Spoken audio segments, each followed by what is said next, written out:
pero es que tenemos una cabeza muy domesticada. Y esta domesticación de la cabeza nos hace recortar mucho las posibilidades de lo que hay. Dicen que la persona creativa siempre, entre dos alternativas, siempre eligen a la tercera. Pues yo creo que a eso no se nos ha educado. No se nos ha educado a ser creativos, sino todo lo contrario, a reconducirnos para que seamos obedientes en el redil y seamos comprensibles para los demás, porque si no, a ver qué discurso hacemos y cómo nos entienden.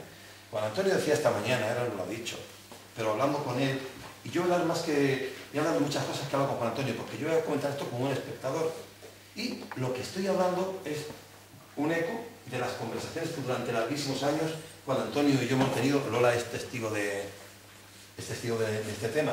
De hecho, es uno de los autores en quienes más creo. Me falta algo, y además voy a decir una cosa que nunca he dicho a Antonio muy claramente, solamente de vez en cuando, pero que sí lo he comentado en algunos lugares, y todavía mejor si tirase de vez en cuando algunas obras, porque pinta mucho y tiene la casa llena. Juan Antonio Menos mal tiene que tú la una vacías de capacidad vez de en trabajo cuando. impresionante, y yo cuando estoy viendo su obra casi siempre estoy diciendo, estupenda, estupenda, me encanta, fabulosa. Esa no me gusta nada. Y el otro me dice, ¿por qué? Coincidimos muchas veces. Sí. Elimina. Porque no hace falta. ¿Para qué? La obra prescindible no hace falta. Y al menos que tiene una capacidad de trabajo impresionante. Es un trabajador absoluto. Esto sí que es verdad lo que el pintor hace, no lo que el pintor dice, porque a veces vienen algunos pintores que intentan poner una mordaza en la boca. Párate de hablar, hombre, que ya para eso estoy yo. Y tú pintas y no me expliques tanto lo que pintas, porque si no al final, ojo, digo pintor, no artista, porque hay artistas que tienen todo el derecho del mundo a hablar, pero el artista que es mayormente pintor, digo, pues pinte usted y si le hace tanta glosa. San Juan de la Cruz era muy enemigo de la glosa, sin embargo, mirad las glosas al cántico espiritual, ¿no? Y su poesía, en cambio, que es lo realmente fantástico para la vena artística de esas iluminadas, son los cuantos. Bueno, para no enrollarme, voy a centrarme en las cosas del cuadro esta mañana. Esta mañana ya empezamos a colgar el cuadro aquí. Ya yo no voy a hablar más de autoridades, ausentes, nada. Es normal que las autoridades también, en estos momentos y en cualquier otro, suelen estar ausentes en estas cosas. Es normal. Eso ya no me importa que salga, porque he dicho las de ahora y las de siempre. Las que estuvieron, las que vendrán, las que sean. Bueno, pues este cuadro que tenemos aquí, esta mañana lo sacamos para ver un poco pues, la reacción. Cuando hemos puesto esta posición, estaban todo el mundo, qué cosa más bonita, qué cosa más bonita.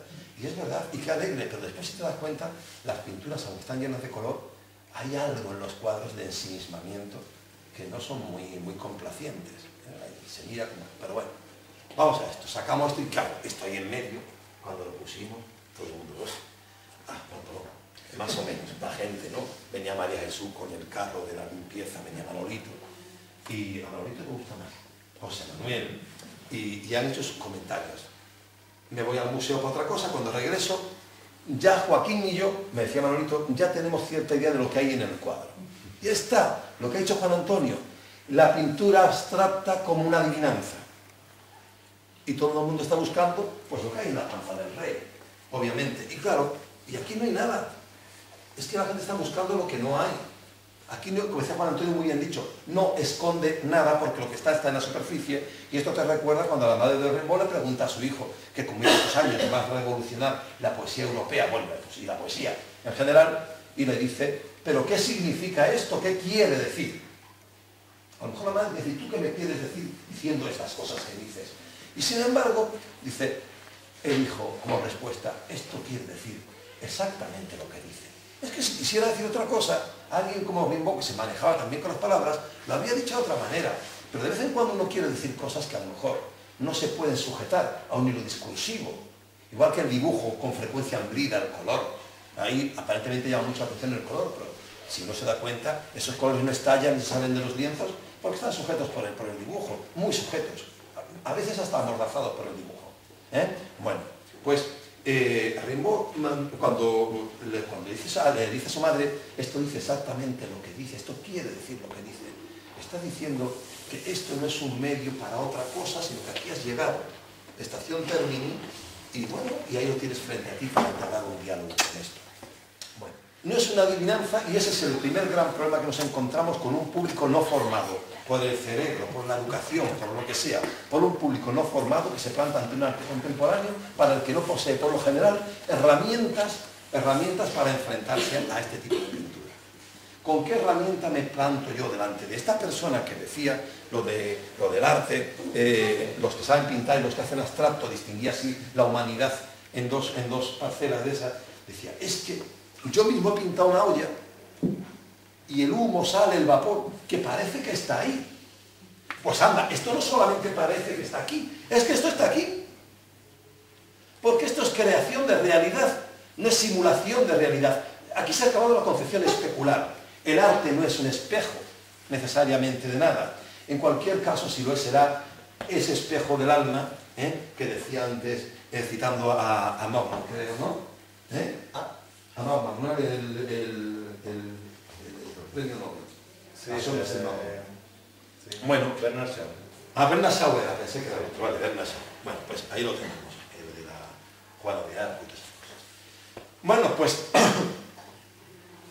ante el cuadro cabe una actitud que es la de voy a interrogarme sobre el cuadro. Y termino como preguntándole al cuadro qué contiene, dónde está. Y busco las claves hermenéuticas. Aquí hay un mensaje oculto, críptico, que yo tengo que descifrar. Y entonces le aplico a esto un lenguaje imposible de aplicar de modo que te responda, porque le vas a hablar un idioma que no es el idioma del cuadro. O sea, cuando una persona tiene un libro en alemán y no domina el lenguaje alemán o la lengua alemana, por más lógica que sea la estructura del libro, de la narración o de lo que sea, y por más lógico que sea mi pensamiento, yo no puedo entablar un diálogo, porque yo hablo una lengua distinta a aquella lengua en la que el libro está escrito. ¿Por qué nos responde la naturaleza matemáticamente cuando le preguntamos matemáticamente y eso se llama física? Pues porque está claro que la naturaleza tiene una estructura, entre otras muchas, que es la estructura matemática, y que yo, en la naturaleza, la comparto también. Por eso yo la interrogo matemáticamente y me responde. Ojo, y me responde matemáticamente. Si le pregunto de otra manera, también me va a responder de otra manera. Y caben varios discursos sobre la misma realidad. Que también la naturaleza puede ser una obra abierta si así la enfocamos. Bueno, pues cuando uno viene a un cuadro de esto, es un grave error el de preguntarle con un lenguaje inadecuado. Decía Wittgenstein que uno de los grandes problemas era entender que los problemas filosóficos eran problemas filosóficos, cuando la mayor parte son simples problemas del lenguaje, de malos usos del lenguaje. Tanto como si uno quisiera algo así como coger el tablero del parchís, poner las fichas del ajedrez y jugar más o menos con las normas de la OCA. Sería un problema, pero el problema no es que uno no sabe jugar aquello, es que está mal planteado el asunto, como cuando alguien se pregunta qué hay más allá del universo. Entonces ya termina viéndole membrana, termina al tener una membrana, termina encontrándole el centro y ya está, y estamos en el mundo cerrado otra vez en lugar del universo infinito. Algo parecido pasa con esto. Y esta mañana los chicos de la Casa de Cultura estaban un poco, pues eso, intentando indagar aquí, interrogando al cuadro como una adivinanza, ¿qué es lo que hay aquí? ¿Qué es lo que hay aquí? Yo dije, pero no lo busquéis, si lo que está aquí es esto. Esto es esa obra que formaría parte del mundo 3 de Popper. De Popper. Es decir, el ser humano tiene una capacidad de crear mundo.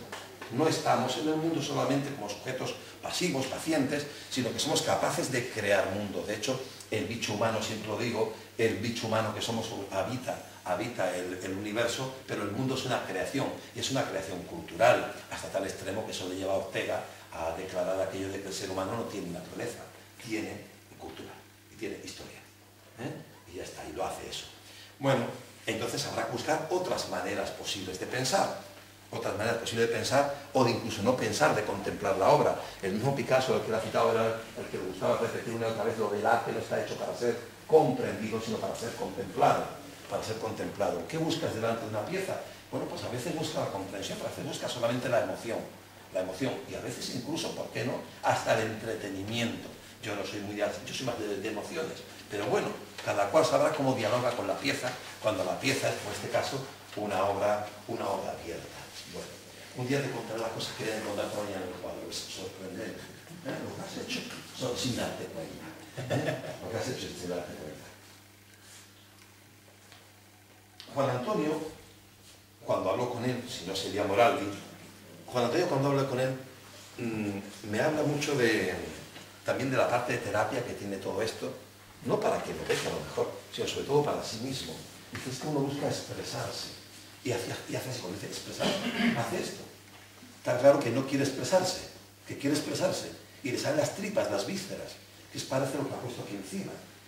Es como si hubiese algo ahí, que en estos sitios de la angustia, donde se hace física, donde se encarna la angustia, pues él lo quiere como sacar. Y dice, y para comunicarme, y para salir de la soledad, incluso compartir, o sea, un compartir muy egoístamente de la soledad. Después él viene y te hace el discurso de que, bueno, pero el color negro no tiene por qué ser triste. Ah, claro, la India no. Pero aunque tú digas que no, esta mañana lo que decía todo el mundo, el cuadro qué triste es. ¿Te acuerdas cuando los cuadros terribles tuyos que se pusieron en el vestíbulo del teatro, todos sobre la Segunda Guerra Mundial? Bueno, eran todos cuadros grises, verdes grises, óxidos oscuros, azules oscuros. Bueno, el negro es el negro. Aquí. Ahora, mañana o en otro sitio, no sé qué será, pero aquí ahora el negro es el negro. El negro es el negro. Y ahora bien, hay que huir del negro, hombre, yo no sé. Esta mañana se lo comentaba a él cuando hablábamos acerca del tema. El color negro y lo oscuro. Pero ¿cómo se puede decir la noche? ¿Qué hacemos para contar la noche? Cogemos una linterna, la enfocamos, la espantamos, sale corriendo, perdemos la noche. La noche solo se puede contar oscuramente. Tú no puedes decir la noche echándole luz al asunto, sin cargarte la noche.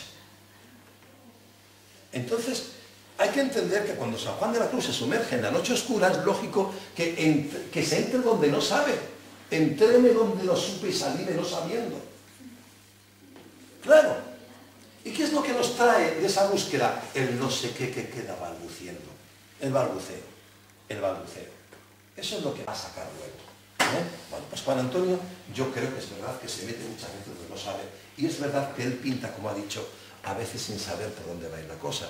Y esta pintura es tan válida, y no es mejor, ni tampoco peor, pero tampoco por eso mejor que la pintura pensada, estructurada, es otra pintura distinta.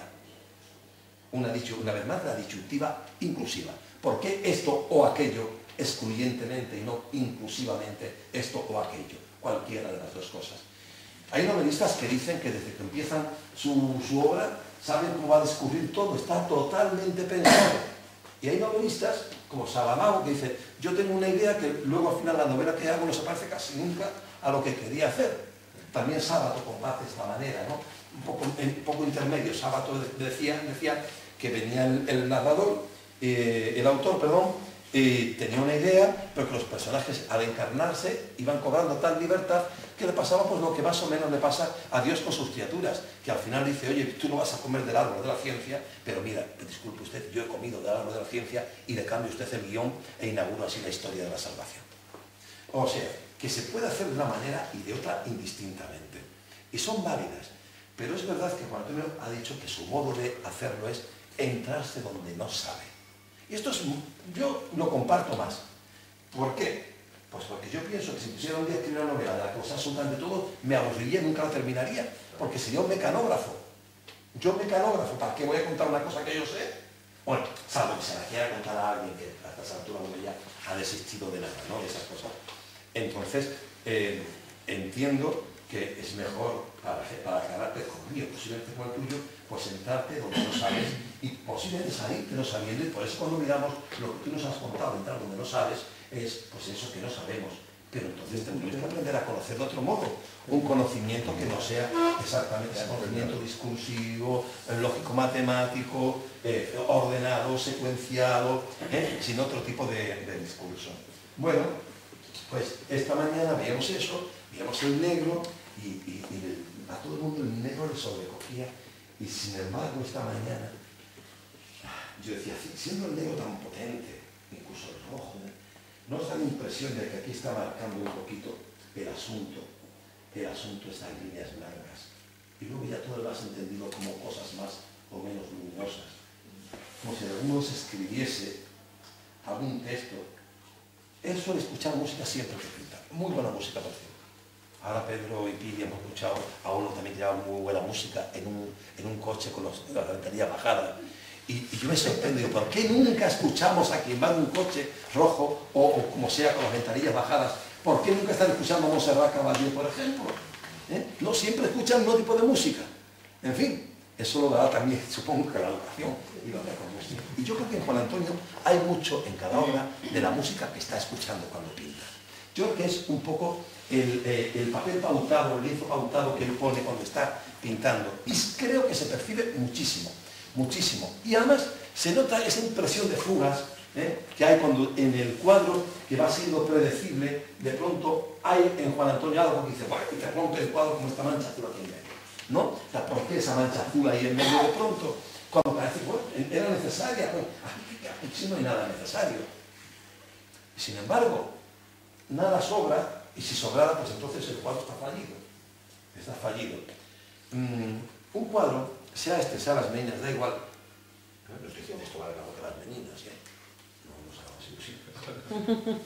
Un cuadro, sea las meninas, al fin y al cabo, si valen, valen por lo que valen, porque hay una composición, y la composición es afortunada. Y es afortunada. Y a veces las composiciones son desafortunadas. Y la composición es mayormente, le hablamos del color y de la línea, diciendo que no hay línea. Bueno, no hay línea, pero yo quiero una línea, no puedo evitar. No hay voluntad de línea. Hay una línea consecuente de la pintura del color, de la justaposición de los colores. Pero, claro, líneas que se diluyen, líneas que son clarísimas. Pero no es un dibujo, es una pintura, pero el dibujo aflora de alguna manera también ahí, claro, es que aflora. Ya lo cojas como el punto de partida, o ya lo cojas como consecuencia involuntaria de llegada, pero el dibujo está. Bueno, pues yo aquí sí que vería un poco la influencia también siempre en su pintura de la música. Escucha muy buena música y no es extraño que aunque vaya un poco por tanteo, creo que es mucho, una rata de Skinner alta de experiencia.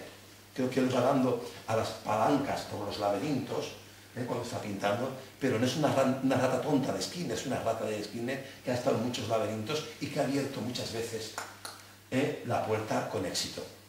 Entonces él es, cuando pinta tanto, repetidamente exitoso, porque sabe qué está haciendo, sabe muy bien qué está haciendo, aunque no sabe a dónde va y a veces no llega al sitio.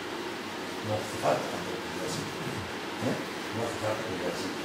Entonces yo creo que Juan Antonio lo que hace es exactamente pintar por tanteo como pintaría con frecuencia una persona experimentada, muy experimentada, en la abstracción y no solamente en la abstracción. Y eso hace que lo que se alcanza aparentemente fácil no es tan fortuito. De hecho, hace años que escribí un texto y eran los frutos de la constancia.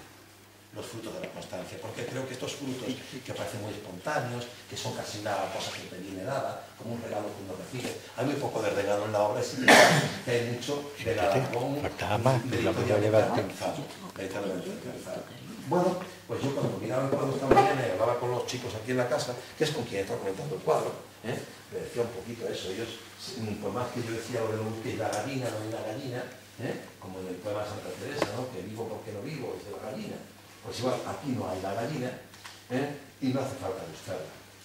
Pero sí que es verdad que hay algo que te quiero decir, y de hecho es que nos podemos pasar delante de la pieza de Juan Antonio, vamos, pero tiempo y tiempo mirándola y volverla a mirar.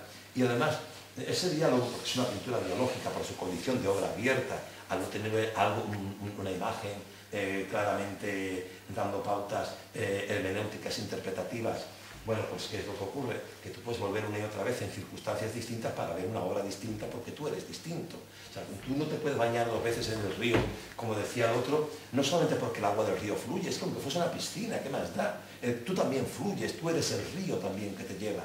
Entonces, cuando tú vuelves a la obra una y otra vez, la obra, como es abierta, sigue entrando en diálogo contigo. Es una obra que te estás reclamando, te reclama tu atención, no para soltarte un discurso, no es una obra que monologa delante de ti, es una obra que pretende abrirse a ti para que te abras a ella y entrar en diálogo. Creo que es una pintura muy dialógica, y lo es en general este tipo de pintura, no solamente la de Juan Antonio, pero creo que Juan Antonio, dado lo que él dice de la soledad, que lo repite muchas veces, y que yo creo que se ve en las pinturas, creo que es una pintura altamente dialógica. Te reclama a ti como partícipe activo ante ella. Una obra, decía Oscar Wilde, ante la que todo el mundo está de acuerdo, es una obra que nace muerta. Es fundamental que la obra genere, no discrepancia de opiniones o de recepción de la misma obra, para que esa obra se mantenga viva. En fin, cuando miro la obra esta en concreto, esta mañana se lo decía al chico, digo, pues, a mí me encanta, me maravilla, me emociona, y sí que es verdad, cuando te decía, es que te cuenta, y él lo ve y dice, es que es como una montaña rusa, y es verdad, hay esa cadencia, esas subidas, lo hay, y de pronto puntos que te sorprenden, esto que te frenan los stops de los que hablaba Juan Antonio antes, ¿no? Sin embargo, te das cuenta que son stops provisionales, que los trasciendes. Esta mañana, cuando yo hablo con ellos, le decía que a mí, ante una obra de este tipo, lo que me viene siempre a la mente es, y creo que debe ser, por lo menos en el caso mío, aquello de San Juan de la Cruz, y con esto voy a terminar. No habíamos de empequeñecer los dichos de amor, que son los poemas. Él le llamaba coplitas, o coplillas, o coplas. No la copla de Canasú, que esa es otra, muy diferente, y si es reciente, pues es muy mala. Decía, no empequeñecer las coplas, las pequeñas coplas, los dichos de amor, glosándolos, de tal modo que cobrando amplitud en la glosa se reduzcan. Es una obra tan abierta, tan rica, tan sugerente, que lo que está es interpelando a cada uno desde lo que cada uno es, no solamente desde lo que es el autor. La obra ha surgido desde lo que es el autor, pero la obra se dirige a lo que somos nosotros, y a lo que somos nosotros en cada momento, y nos da una absoluta libertad interpretativa. Ahora, que nos dé libertad interpretativa no quiere decir que la obra valga más o menos según la interpretación o la percepción o la recepción de la persona que sea. La obra si vale es porque compositivamente es una obra acertada. Y si no lo es compositivamente ya puede decirnos misa, que será en latín y yo no la entenderé, no la compartiré. Ya puede decirnos misa. La obra si vale, vale por los valores que tiene una obra plástica, en este caso pictórica. Y ya está. Y después le echa todo lo que quieras, toda la narración que quieras, toda la prosa que quieras, o la palabrería mía, como puede ser el caso esta noche. Pero eso no va a hacer la obra más valiosa, ni menos. Ni menos. Yo, por si acaso, le restara la glosa, preferiría no glosar y dejar la obra, yo creo que ante el silencio. Ya que me gustan los artistas amordazados, pues ahora los pintores, perdón, amordazar los artistas, pues yo creo que lo que nos pega ahora es mirarla un rato, disfrutarla, que nos emocione. Él decía de la montaña rusa, en la cadencia, en las subidas de la línea más continuada, que está claramente marcada por los blancos, y estas cosas que nos alejan y nos acercan a ciertos puntos, esos giros que da la montaña rusa. Pero como a mí me da mucho ver que la montaña rusa siempre es muy miedoso, cuando yo soy muy miedoso, prefiero casi verla de otra manera. Por ejemplo, como una expresión de la música que escuchas cuando pintas. Creo que con el mismo criterio bueno con el que escuchas lo que escuchas, pintas, y estos son los aciertos y los frutos de la constancia. Aquí no hay nada, aunque lo pinte en una tarde, no hay nada, aunque lo pinte en una tarde, que sea una improvisación. No hay nada que sea una improvisación. Os lo garantizo. Llevo viendo su obra años. Y Jesús, que pinta cosas también no figurativas, sabe que me apasiona. Que me apasiona. Y no me gustaría eso, que diese esa impresión de lo fortuito y de lo azaroso. Ya está.